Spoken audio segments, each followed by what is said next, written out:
Hey guys, welcome back to News to Astonish, where we discuss comics, movies, games, and more. My name is Ronnie, and today we got some awesome news earlier today that Spider-Man's coming to Marvel's Avengers exclusively on PlayStation. I just want to say, guys, please be sure to like, comment, subscribe, and click on bell notifications so you all don't miss anything. I greatly appreciate it if you became a part of my community, and I'm hoping I'm able to earn your subscription today. I post videos daily and I do live streams almost every night at 8:30 p.m. and become a part of our Discord community. The link is in the description down below. You guys can ask me questions. You can even chat with the rest of the Discord community there. It's a lot of fun. Anyways, without further ado, let's get to the blog here on the PlayStation site.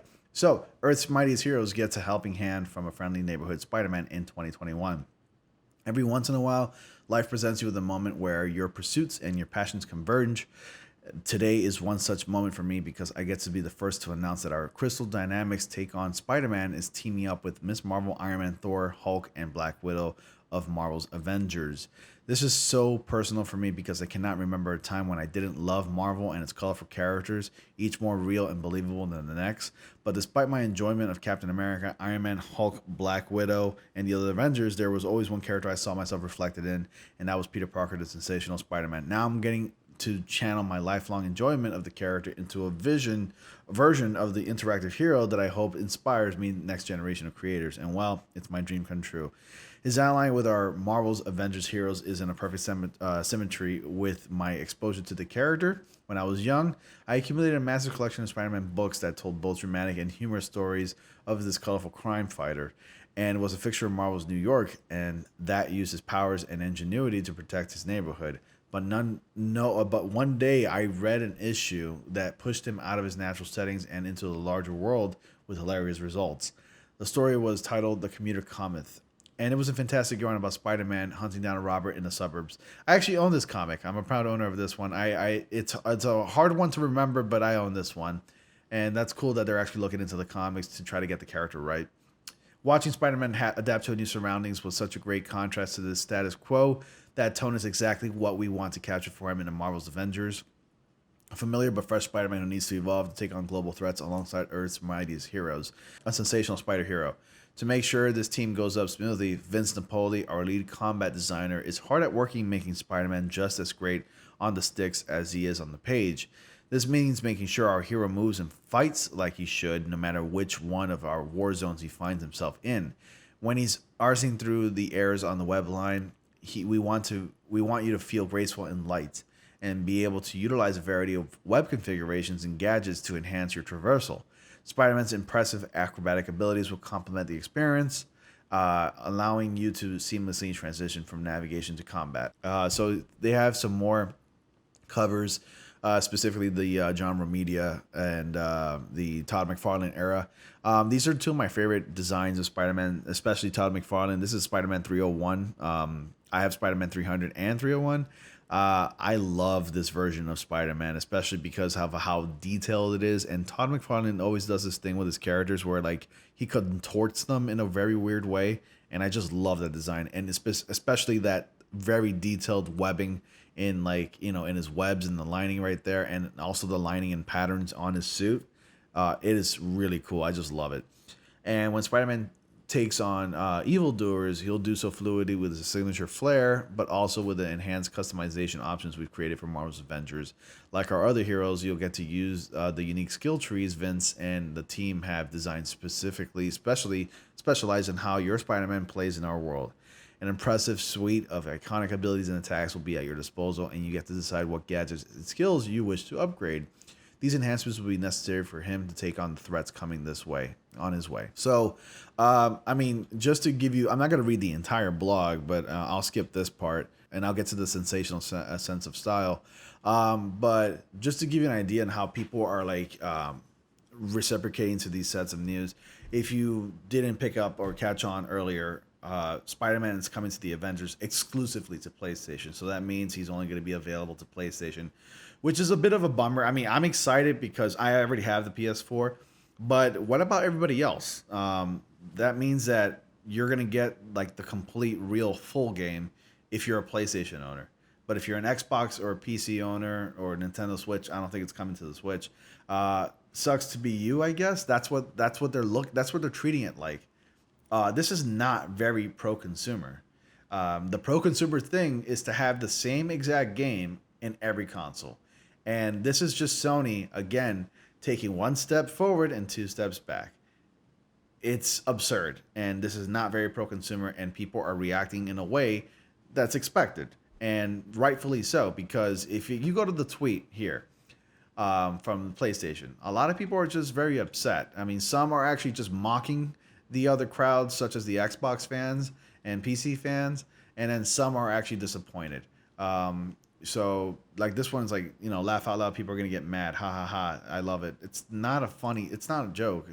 People are just upset. And then this one says, this sucks, guys. Boo. Vincent adult man. And then some people are cheering on. Some people don't really pay mind to it. And then some can also defend the fact that, Spider-Man is a Sony exclusive. While you may be right in some way, but you're wrong, because Spider-Man is an exclusive to Sony in only films. In other media, he's on the table. Marvel owns Spider-Man in every other form of media, like merchandise, gaming, and animated series. That's all Marvel. It's not Sony. Spider-Man is an exclusive to Sony Pictures. Now, with the way things are, Spider-Man is being shared currently with Disney, but still, he's an exclusive Sony character. Despite him being a Marvel character, the film rights still go to Sony. And I just find this ridiculous that he's only going to be available on Sony. And not only that, but now Spider-Man is behind a $300, $400 paywall. So if you want to play as the web slinger, you need to buy a PlayStation in order to play it. And that really sucks. That's very frustrating for me, too. I mean, I'm excited nonetheless, and it's easy for me to say that because I'm a PlayStation owner. But at the same time, I can feel for others who are not going to be able to play as Spider-Man. And I think a lot of people are going to revolt at the fact that they're not going to be able to play as this character if they don't own the PlayStation. And they're going to do it. They're going to do that rightfully so. And I can understand where their frustration is coming from. And continue with the article here. It's not enough for Spider-Man to just play like he should. He also needs to look like he should. That's why when we're going through the process of conceptualizing his suit, we went back to the beginning. Steve Ditko set the standard with his Spider-Man design. John Romita Sr. evolved it into an icon recognized the world over. Fans can expect to see Ditko and Romita's influence in our take on the hero, with nods and the other talented artists have defined the character's look over his long history. So I'm pretty excited for to see the extra skins. I mean, what's a Spider-Man games without extra or new skins? I'm really excited to see that and see how that translates on the PlayStation 5 as well. And I really want to know what costumes are going to be available. I mean, I can expect to see the Romita Senior and the the Ditko and then the Romita Senior designs. I really want to see how that translates to a video game, because I don't think we've ever gotten an authentic Steve Ditko and Romita Jr. design in a video game before. And I also want to see the black suit, obviously, and other well-known Spider-Man suits. Hell, put them all in. I mean, this game's already sounds like a gigantic game, so might as well put all the suits in. I want to see it all. Sensational celebration when Spider-Man comes to a stable of heroes. Will be marking his debut with an in-game event that will introduce him to the wider world of Marvel's Avengers. The event's comprised of a series of unique challenges for the hero to take on, testing his abilities and yielding some exciting results. And like the rest of our heroes in Marvel's Avengers, we will offer multiple cosmetic outfits and gameplay experience options, so you can make your vision of the wall crawler a reality. And it's never been a better time to be a Spider-Man fan. The team at Crystal Dynamics, along with our partners, are overjoyed that we get to be a part of the hero's gaming journey. We can't wait for you to add Spider-Man to your Marvel's Avengers roster in early 2021. As we promised before, he will be available at no additional cost to owners of the base game exclusively on PlayStation. And I too am excited, but a little disappointed at the same time. And I can actually feel for everybody else who don't own a PlayStation. They're not going to be able to play as the web crawler in January. So again, understandably so that people are, upset, and rightfully so.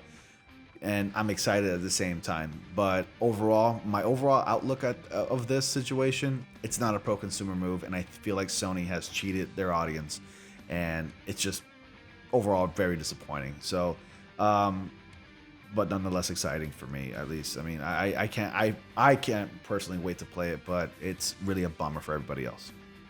So anyways, that's pretty much it, guys. I really wanted to share these news. I postponed the live stream. Sorry about that. And yeah, and hopefully you guys are able to like, comment, subscribe if you could, please. I hope I've earned your subscription tonight. Thank you all so much for watching. If you like what you see here, go to my channel and check out my other videos. I upload content daily and I do live streams almost every night at 8:30 p.m. Eastern time. So yeah, go ahead and check that out. And with that being said, guys, thank you all so much for watching once again, and I will see you all in the next comic panel.